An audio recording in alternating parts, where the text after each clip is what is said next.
ಓಂ ಶ್ರೀ ಗುರು ಬಸವಲಿಂಗಾಯ ನಮಃ. ಸರ್ವರಿಗೂ ಶರಣು ಶರಣ.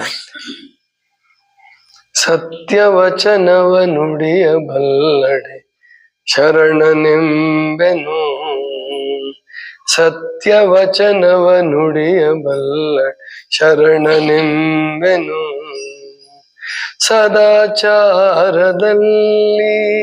ನಡೆಯಬಲ್ಲಡೆ, ಸದಾಚಾರದಲ್ಲಿ ನಡೆಯಬಲ್ಲಡೆ ಶರಣನೆಂಬೆನು.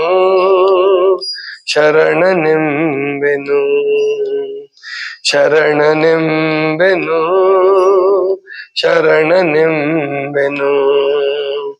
ಸತ್ಯವಚನವ ನುಡಿಯಬಲ್ಲ ಶರಣನೆಂಬೆನು. ಸತ್ಯವಚನವ ನುಡಿಯಬಲ್ಲ ಶರಣನೆಂಬೆನು. ವೃತ್ತಿ ಜ್ಞಾನವಳಿದು ಚಿತ್ತದ ಕೊನೆಯ ಮೊನೆಯಲ್ಲಿ. ವೃತ್ತಿ ಜ್ಞಾನವಳಿದು ಚಿತ್ತದ ಕೊನೆಯ ಮೊನೆಯಲ್ಲಿ. ನಿತ್ಯಲಿಂಗದ ನೆನಹು ತುಂಬಿ, ನಿತ್ಯಲಿಂಗದ ನೆನಹು ತುಂಬಿ ಸುಳಿಯಬಲ್ಲಡೆ, ಸುಳಿಯಬಲ್ಲಡೆ ಅಚ್ಚ ಶರಣನೆಂಬೆನಯ್ಯ, ಅಚ್ಚ ಶರಣನೆಂಬೆನಯ್ಯ ಅಖಂಡೇಶ್ವರ, ಅಖಂಡೇಶ್ವರ. ಸತ್ಯವಚನವ ನುಡಿಯಬಲ್ಲ ಶರಣನೆಂಬೆನು. ಸತ್ಯವಚನವ ನುಡಿಯಬಲ್ಲ ಶರಣನೆಂಬೆನು. ಸದಾಚಾರದಲ್ಲಿ ನಡೆಯಬಲ್ಲಡೆ, ಸದಾಚಾರದಲ್ಲಿ ನಡೆಯಬಲ್ಲಡೆ ಶರಣನೆಂಬೆನು. ಶರಣನೆಂಬೆನು, ಶರಣನೆಂಬೆನು, ಶರಣನೆಂಬೆನು. ವೃತ್ತಿ ಜ್ಞಾನವಳಿದು ಚಿತ್ತದ ಕೊನೆಯ ಮೊನೆಯಲ್ಲಿ. ವೃತ್ತಿ ಜ್ಞಾನವಳಿದು ಚಿತ್ತದ ಕೊನೆಯ ಮೊನೆಯಲ್ಲಿ. ನಿತ್ಯಲಿಂಗದ ನೆನಹು ತುಂಬಿ, ನಿತ್ಯಲಿಂಗದ ನೆನಹು ತುಂಬಿ ಸುಳಿಯಬಲ್ಲಡೆ, ಸುಳಿಯಬಲ್ಲಡೆ ಅಚ್ಚ ಶರಣನೆಂಬೆನಯ್ಯ, ಅಚ್ಚ ಶರಣನೆಂಬೆನಯ್ಯ ಅಖಂಡೇಶ್ವರ, ಅಖಂಡೇಶ್ವರ. ಸತ್ಯವಚನವ ನುಡಿಯಬಲ್ಲ ಶರಣನೆಂಬೆನು. ಸತ್ಯವಚನವ ನುಡಿಯಬಲ್ಲ ಶರಣನೆಂಬೆನು. ಶರಣನೆಂಬೆನು, ಶರಣನೆಂಬೆನು. ಇದು ಷಣ್ಮುಖ ಶಿವಯೋಗಿಗಳ ಒಂದು ವಚನ. ಸತ್ಯವಚನವ ನುಡಿಯಬಲ್ಲಡೆ ಶರಣನೆಂಬೆನು ಅಂದ್ರೆ ಸತ್ಯ ಮತ್ತು ಧರ್ಮ ಇವೆರಡಕ್ಕೂ ಅವಿನಾಭಾವ ಸಂಬಂಧ ಇದೆ. ಬಸವಣ್ಣವರು ಕೂಡ ಹೇಳ್ತಾರೆ, ಸತ್ಯ ಅನ್ನುವಂತಹ ಖಡ್ಗವನ್ನ ಹಿಡಿಬೇಕು ಭಕ್ತ. ಸತ್ಯವೆಂಬ ಕೂರಲಗನೆ ತಳೆದುಕೊಂಡು, ಕೂರಲಗು ಅಂದ್ರೆ ತುಂಬಾ ಚೂಪಾದ ಆಯುಧ. ಕೂರಲಗನೆ ತಳೆದುಕೊಂಡು ಸದ್ಭಕ್ತರು ಗೆದ್ದರು ಕಾಣ ಕೂಡಲ ಸಂಗಮ ದೇವ. ಸದ್ಭಕ್ತರು ಗೆದ್ರು ಅನ್ನುವಂತಹ ಮಾತನ್ನ ಅಂದ್ರೆ ಪರಮಾತ್ಮನೊಡನೆ ಹೋರಾಟ ಬಂದರೂ ಕೂಡ ಸತ್ಯ ಅನ್ನುವಂತಹ ಆಯುಧವನ್ನು ಹಿಡಿದಿದ್ರೆ ಭಕ್ತನಿಗೆ ಗೆಲುವಾಗುತ್ತೆ. ಪರಮಾತ್ಮನ ವಿರುದ್ಧ ಕೂಡ ಅಂದ್ರೆ ಪರಮಾತ್ಮನ ಪರೀಕ್ಷೆಯಲ್ಲಿ, ಪರಮಾತ್ಮನ ವಿರುದ್ಧ ಅಂದ್ರೆ ಪರಮಾತ್ಮ ಏನ್ ಭಕ್ತರಿಗೆ ವೈರಿ ಅಲ್ಲ, ಪರಮಾತ್ಮ ಗುರು, ಇವನೊಬ್ಬ ಶಿಷ್ಯ, ಭಕ್ತ ಶಿಷ್ಯ ಅಥವಾ ಪರೀಕ್ಷೆ. ಅವನು ಪರೀಕ್ಷಕ, ಇವನು ಪರೀಕ್ಷೆಗೆ ಒಳಗಾದವನು. ಇಂತಹ ಪರೀಕ್ಷೆಯ ಸಂದರ್ಭದಲ್ಲೂ ಕೂಡ ನೀರು ಸುರಿತಾ ಇದೆ ಅನ್ಸುತ್ತೆ ನೋಡ್ರಿ. ಇಂತಹ ಪರೀಕ್ಷೆಯ ಸಂದರ್ಭದಲ್ಲೂ ಕೂಡ ಅವನು ಗೆಲ್ಲಬಹುದು, ಅಂದ್ರೆ ಸತ್ಯ ಅನ್ನುವಂಥದ್ದನ್ನ ಹಿಡಿದಿದ್ರೆ. ಅದಕ್ಕೆ ಇಲ್ಲಿ ಷಣ್ಮುಖ ಶಿವಗಳು ಕೂಡ ಅದೇ ಹೇಳ್ತಾರೆ, ಸತ್ಯವಚನವ ನುಡಿಯಬಲ್ಲಡೆ ಶರಣನೆಂಬೆನು.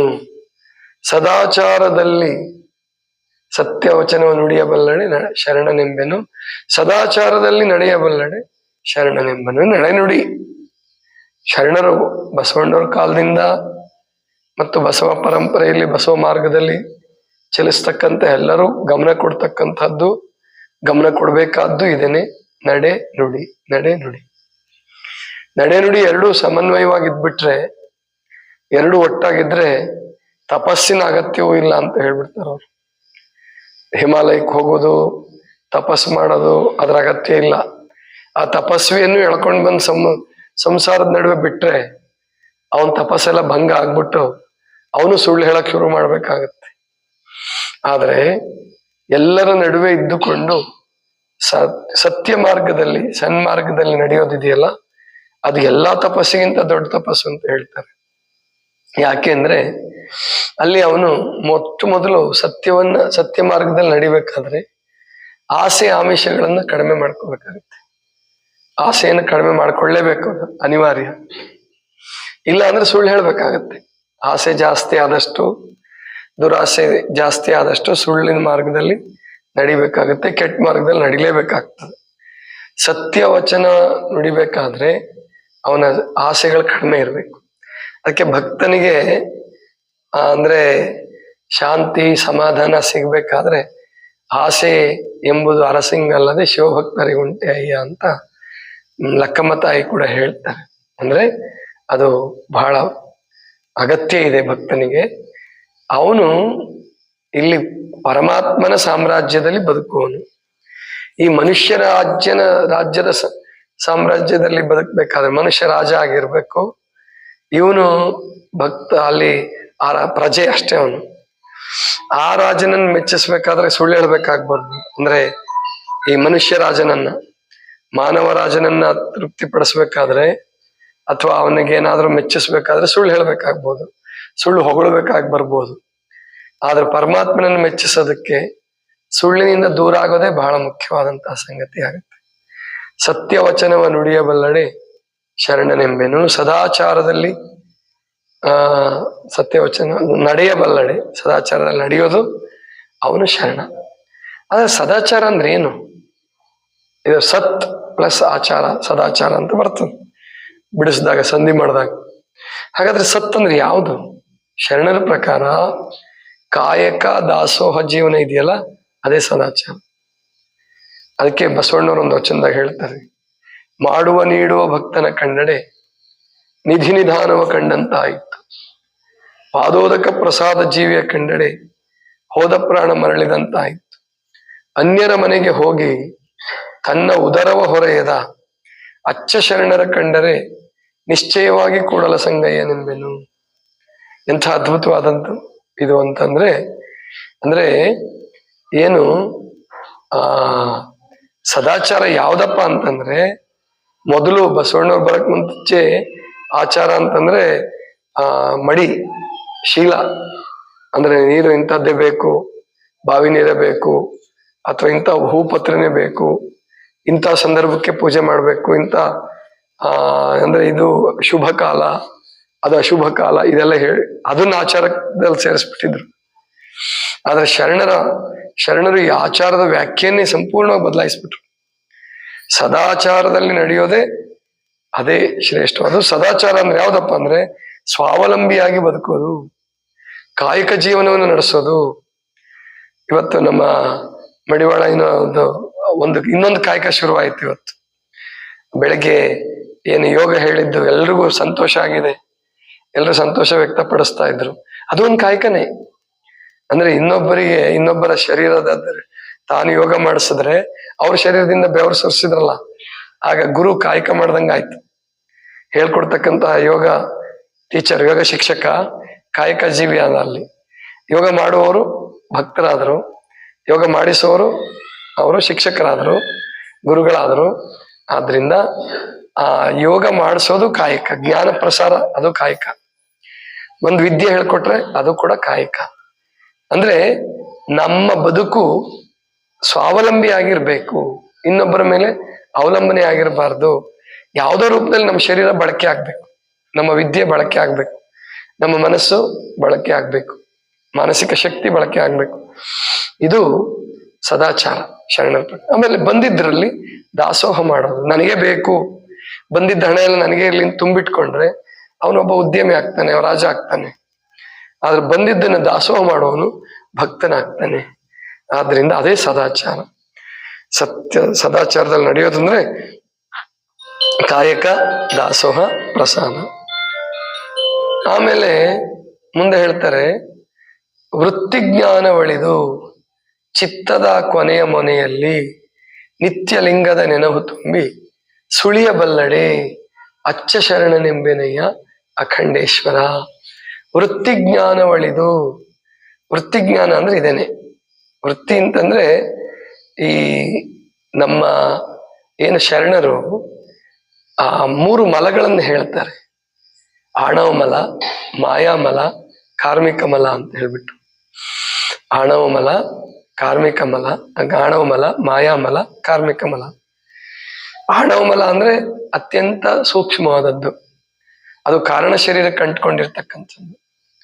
ಮಾಯಾಮಲ ಅಂದ್ರೆ ಅದು ಸೂಕ್ಷ್ಮ ಶರೀರಕ್ಕೆ ಅಂಟ್ಕೊಂಡಂತಹದ್ದು. ಕಾರ್ಮಿಕ ಮಲ ಅಂದ್ರೆ ಸ್ಥೂಲ ಶರೀರಕ್ಕೆ ಅಂಟ್ಕೊಂಡಂತಹದ್ದು. ಈ 3 ಮಲಗಳನ್ನು ತೊಡೆದು 3 ಲಿಂಗಗಳನ್ನ ಸ್ಥಾಪನೆ ಮಾಡ್ತಾರೆ. ಸ್ಥೂಲ ಶರೀರದಲ್ಲಿ ಇಷ್ಟಲಿಂಗ, ಸೂಕ್ಷ್ಮ ಶರೀರದಲ್ಲಿ ಪ್ರಾಣಲಿಂಗ ಮತ್ತು ಕಾರಣ ಶರೀರದಲ್ಲಿ ಭಾವಲಿಂಗ. ಇಷ್ಟಲಿಂಗ, ಪ್ರಾಣಲಿಂಗ, ಭಾವಲಿಂಗ 3 ಮಲಗಳನ್ನು ತೊಡೆದು 3 ಲಿಂಗಗಳನ್ನ ಸ್ಥಾಪನೆ ಮಾಡ್ತಾರೆ.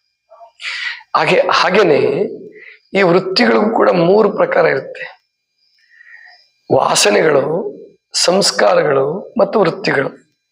ಇದನ್ನು ಸರಿಯಾಗಿ ತಿಳ್ಕೋಬೇಕು. ವಾಸನೆಗಳು ಅಂತಂದ್ರೆ ಬೀಜ ರೂಪದಲ್ಲಿರುತ್ತೆ, ಅಂದ್ರೆ ಕಾರಣ ಶರೀರದಲ್ಲಿ ಇರ್ತದೆ. ಆಮೇಲೆ ಅದರ ವ್ಯಕ್ತ ರೂಪ ಅಂತಂದ್ರೆ ಸಂಸ್ಕಾರಗಳು, ಅಂದ್ರೆ ಏನು ಚಿಂತನೆಗಳು ಬರ್ತಾವಲ್ಲ ಮನಸ್ಸಿನಲ್ಲಿ, ಆಲೋಚನೆಗಳು ಬರ್ತಾವಲ್ಲ, ಅವು ಸಂಸ್ಕಾರ. ಒಳ್ಳೆ ಸಂಸ್ಕಾರ ಇದ್ರೆ, ಒಳ್ಳೆ ವಾಸನೆಗಳಿದ್ರೆ ಒಳ್ಳೆ ಸಂಸ್ಕಾರ, ಆಲೋಚನೆಗಳು ಬರ್ತವೆ. ಕೆಟ್ಟ ಸಂಸ್ಕಾರಗಳಿದ್ರೆ ಕೆಟ್ಟ ಆಲೋಚನೆಗಳು ಬರ್ತವೆ. ಕೆಟ್ಟ ವಾಸನೆಗಳಿದ್ರೆ, ವಾಸನೆಗಳು ಅಂತ ಕರೀತಾರೆ ಅದಕ್ಕೆ. ಮೂಲ ವಾಸನೆಗಳು ಅಂದ್ರೆ ಜನ್ಮ ಜನ್ಮಕ್ಕೆ ಹೋಗ್ತಕ್ಕಂಥದ್ದು ಈ ವಾಸನೆಗಳನ್ನೇ. ಜನ್ಮ ಜನ್ಮಕ್ಕೆ ಹೋಗೋದು ವೃತ್ತಿಗಳು ಅಲ್ಲ, ಸಂಸ್ಕಾರಗಳು ಸ್ವಲ್ಪ ಮಟ್ಟಿಗೆ ಹೋಗ್ಬೋದು ಬೀಜ ರೂಪದಲ್ಲಿ. ಬೀಜ ರೂಪದಲ್ಲಿ ಇರ್ತಕ್ಕಂಥದ್ದು ವಾಸನೆಗಳು. ಅದಕ್ಕಿಂತ ಸ್ವಲ್ಪ ಹೆಚ್ಚು ಸ್ಥೂಲವಾಗ ಸೂಕ್ಷ್ಮ ಶರೀರದಲ್ಲಿ ಚಿಂತೆ, ಚಿಂತನ, ಜ್ಞಾನದ ಮಟ್ಟ, ಬುದ್ಧಿಯ ವಿಸಂಚ ಅಥವಾ ಬುದ್ಧಿಯ ಕುಬುದ್ಧಿ ಅಥವಾ ಸುಬುದ್ಧಿ, ಇವೆಲ್ಲ ಉಂಟಾಗ್ತಕ್ಕಂಥದ್ದು ಸಂಸ್ಕಾರದ ಬಲ. ಅಂದ್ರೆ ಅದರಿಂದ ಏನು ಸ್ಥೂಲ ಶರೀರದಲ್ಲಿ ನಾವು ಮಾಡ್ತೀವಲ್ಲ ವೃತ್ತಿಗಳು ಅಂತ ಕರೀತಾರೆ. ಆ ವೃತ್ತಿಗಳನ್ನ ನಿಯಂತ್ರಣ ಮಾಡೋದೇ ಯೋಗದ ಮುಖ್ಯ ಗುರಿ ಅಂತ ಹೇಳೋದು ಯಾರೋ ನಮ್ಮ ಪತಂಜಲಿ ಋಷಿಗಳು. ಯೋಗ ಚಿತ್ತವೃತ್ತಿ ನಿರೋಧ. ಚಿತ್ತವೃತ್ತಿಗಳನ್ನ 5 ಭಾಗವಾಗಿ ವಿಭಾಗಿಸಿದ್ದಾರೆ ಅವರು. ಯಾರೋ ಪತಂಜಲಿಗಳು. ಪ್ರಮಾಣ, ವಿಪರ್ಯಯ, ವಿಕಲ್ಪ, ನಿದ್ರಾ, ಸ್ಮೃತಿ, 5 ವೃತ್ತಿಗಳು. ಆ 5 ವೃತ್ತಿಗಳಿಂದ ಸಾವಿರಾರು ವೃತ್ತಿಗಳು ಬರ್ತವೆ. ಪ್ರತಿಯೊಂದಿಗೆ ನಾವು ಕೂತಿದ್ದೀವಿ, ಕೇಳ್ತಾ ಇದ್ದೀವಿ, ಕೇಳೋದು ಕೂಡ ಒಂದು ವೃತ್ತಿ, ಹೇಳೋದು ಕೂಡ ಒಂದು ವೃತ್ತಿ, ಉತ್ತಮ ವೃತ್ತಿಗಳಿವು. ಹಾಗೆ ದುಶ್ಚಟಗಳು ಬಿದ್ದರೆ ಕುವೃತ್ತಿಗಳದು, ಕೆಟ್ಟ ವೃತ್ತಿಗಳು, ಸುವೃತ್ತಿಗಳು, ಒಳ್ಳೆಯ ವೃತ್ತಿಗಳು. ಹೀಗೆ 5 ವೃತ್ತಿಗಳಿಂದ ಸಾವಿರಾರು ವೃತ್ತಿಗಳು ಬರ್ತವೆ. ಇದನ್ನ ಕಂಟ್ರೋಲ್ ಮಾಡಿ ಅಳಿದು ಅಂದ್ರೆ ಇಲ್ಲಿ ಪೂರ್ಣ ಬಿಟ್ಬಿಟ್ಟು ಅಂತಲ್ಲ, ಇವನ ನಿಯಂತ್ರಣದಲ್ಲಿ ಇಟ್ಕೊಂಡು ಉತ್ತಮ ವೃತ್ತಿಗಳನ್ನಾಗಿ ಮಾಡಿಕೊಂಡು ಚಿತ್ತದ ಕೊನೆಯ ಮನೆಯಲ್ಲಿ ನಿತ್ಯಲಿಂಗದ ನೆನಹು ತುಂಬಿ ಸುಳಿಯ ಬಲ್ಲಡೆ ಅಚ್ಚ ಶರಣನೆಂಬನೆಯ ಅಖಂಡೇಶ್ವರ.